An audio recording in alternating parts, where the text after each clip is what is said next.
Hi, my name's Kelly and welcome to my channel.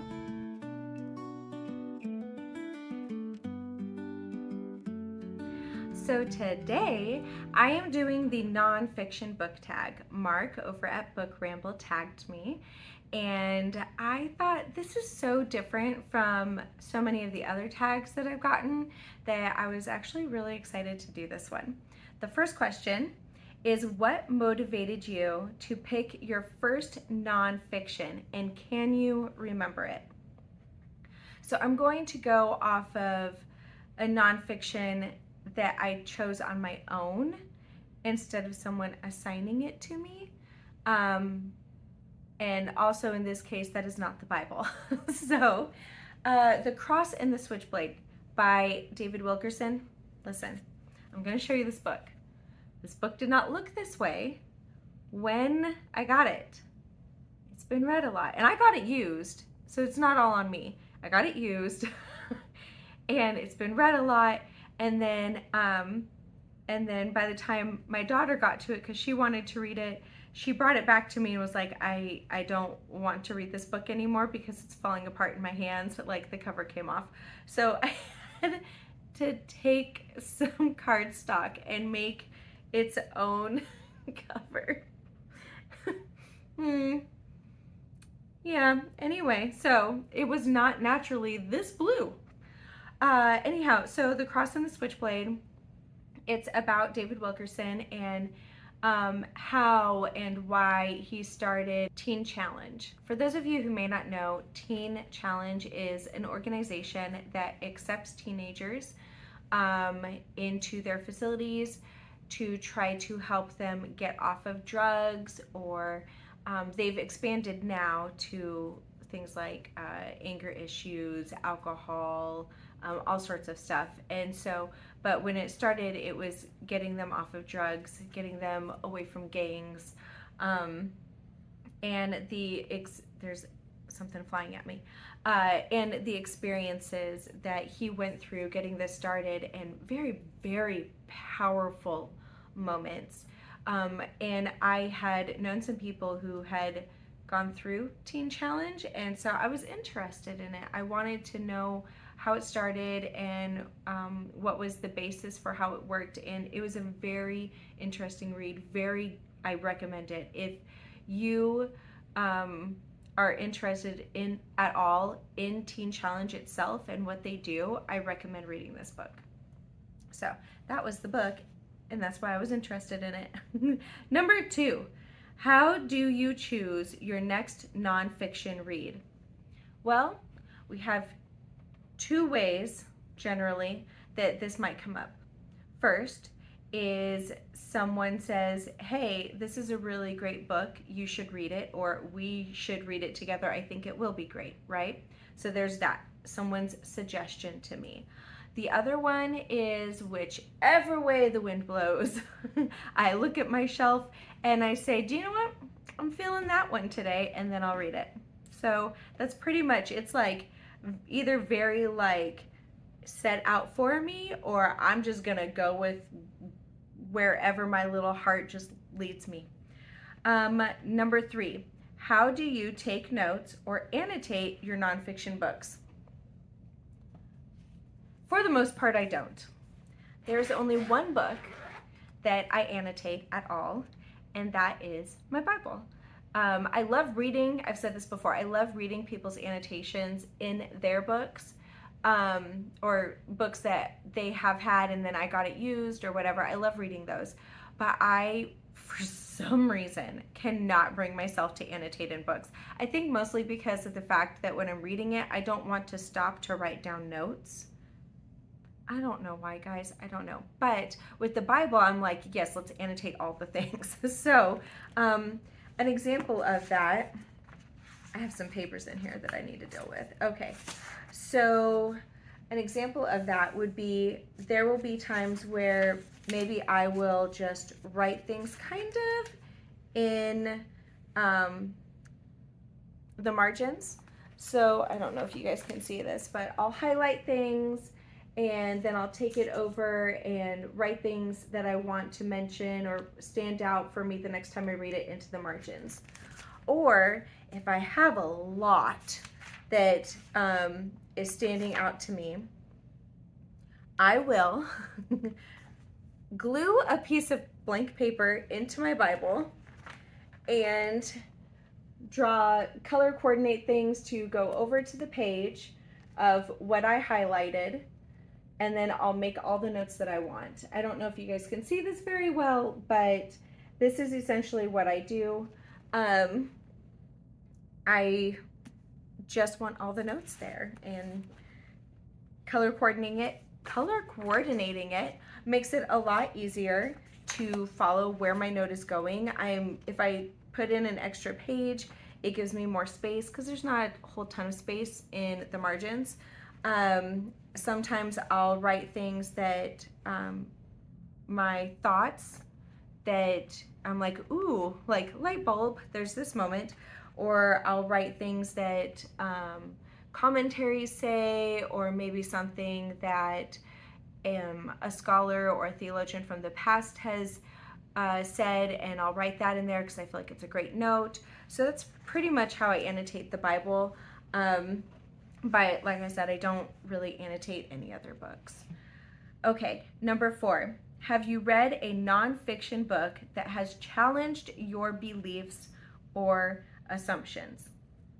Well, first of all, the Bible. Because I tell you what, like, as a human, I believe things should be dealt with or approached, or I should be able to do certain things how I want or how I think is best. And then you read the Bible, and God's like, actually, I would like for you to do it this way. And then you think to yourself, do you know what? Well, or me, I think to myself, ugh, but that just doesn't make sense, or that doesn't feel natural. And then I end up following it, and it turns out to be, you know, God was right. He told me to handle it the best way that it should have happened in that moment. And he tells me how to live my life the way that is most beneficial to me. And so it's always like this push and pull between my human existence and how I think things should be done and how God says things should be done. Also, another book that kind of surprised me, my assumptions, was that I had grown up thinking that, first of all, the Bible is just a bunch of stories. You can believe in the stories if you want to, kind of like believing in certain fairy tale creatures or certain jolly red men or ladies that collect teeth. So that's kind of how I had equated it. And then when I was younger, and I was like, okay, so that's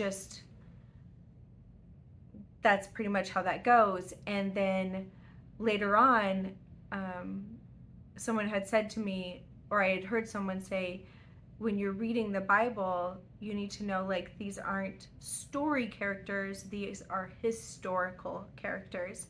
And so then I had to kind of do a mind shift on that, and the fact that they were able to say, you know, here are some things that we can look out outside of the Bible that show that these truly were real people, which, awesome, that's great. That helped me a lot. But then it got to Jesus, and I was like, oh, there's no evidence outside of the Bible that Jesus existed. Like, you just have to kind of go by faith that what these people wrote is true about this man named Jesus. And so that's kind of where I was in my head. I was like, okay, so it's just whether I believe that he existed or not, and I'm going to choose to believe that he existed because the word, and just his presence in my life had made such a change that I knew it to be true, but I didn't know that there was historical evidence outside of the Bible that corroborated his existence. So anyhow, I came across a book, The Case for Christ by Lee Strobel. And I've talked about this book before, and that's because it made such a huge impact on me. He did not believe in Jesus, and he thought that it was just a bunch of stories that people chose to believe, even though there was no sense in believing it because it wasn't true. And then someone challenged him to look at the evidence, the historical evidence. And so he spent the entire book going through and talking about the arguments that he tried to bring to some of these people to prove that it wasn't true. But by the end, he's able to look at that evidence, those things outside of the Bible that prove that Jesus was real, that he was a man that had a lot of followers, that he did in fact die on the cross, that his body did in fact go missing from the grave, and that there are more than 500 people who saw him and were willing to attest to that fact afterward, alive.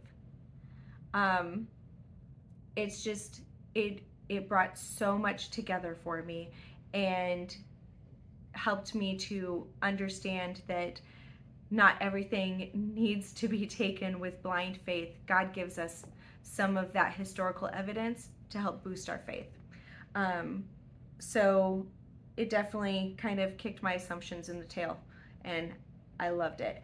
All right, so number 5, how do you feel about the intersection of storytelling and factual content in nonfiction? I think it's great. Actually, that's kind of what I lean towards when homeschooling my kids. We use the Charlotte Mason method, which is taking what they call living books. So nonfiction books that give you the information, but they give it to you in a way of stories that help you to understand it better, to help you to remember it in the future. Because like, there are some people out there that they are really great with just having the dry facts.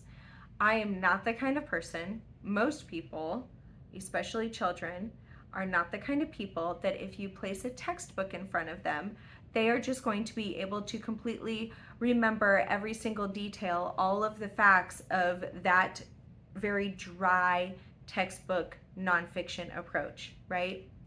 So giving it in story form helps them to remember, and this is actually how history was passed down ages ago, right? And so you give it in story form. I love it. We use it for geography. Richard Halliburton is a great author that teaches people about geography in an interesting way by talking about the stories of the places that he went and also giving a little bit of history with it. He's great. We use it for government. We use it for citizenship. We use it for history. Did I say history already? Anyway, we use it for everything.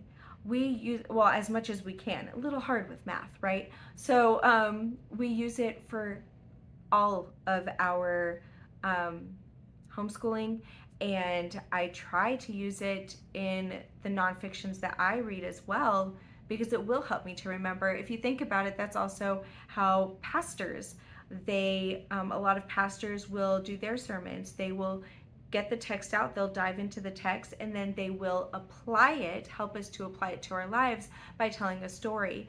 There are books where they're telling it in story form, like self-help books or spiritual growth books. They tell it in story form of how they came to realize these things, or here's a key point that you need to know or apply to your life, and here's a story that kind of reflects that.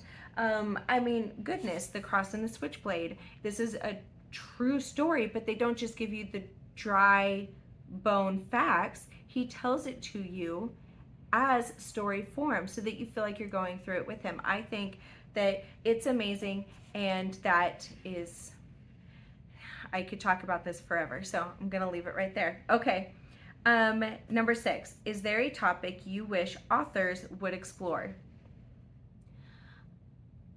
There are so many books out there that I'm pretty sure that if there's a topic I haven't read yet, it's only because I haven't found it. I'm sure that anything that I could think of, there is a book out there somewhere that is exploring that topic. So I don't have anything that I can think of to go for this. I would really just encourage myself, if I thought of something, to look for a book, and I know I would find one. Okay, number 7, do you incorporate insights from nonfiction into your daily life?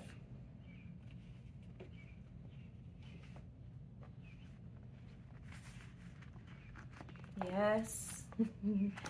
Yes.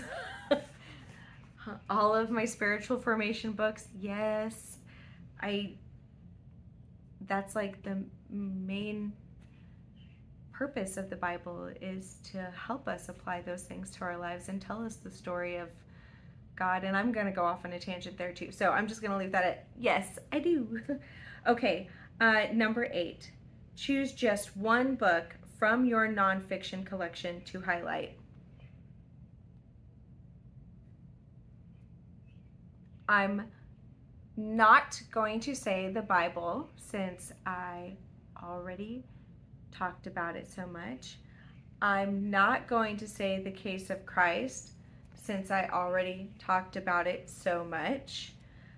So in that case, I'm going to highlight only one book, and that's going to be Not a Fan by Kyle Idleman. I like when a book pushes me, and boy does this one. This one talks about how there are people who are fans of Jesus, and there are those who are followers of Jesus. And it's about taking the time to assess yourself and determine, are you truly a follower of Jesus, or are you just a fan? This book can be life-changing. And so like I said, it'll push you, it'll step on your toes, but so good. This is probably the one that I would suggest. Okay, and then finally, tag people. I don't know who I'm going to tag yet. I don't know. I'm going to put a few names down below, and after I look to see maybe who's done it, who hasn't. If I didn't tag you, then let me know, and I will officially tag you. I'll put your name on there. But you don't need me to do that. You can just do it if you want, really. That's it. Have a blessed day, guys. Bye.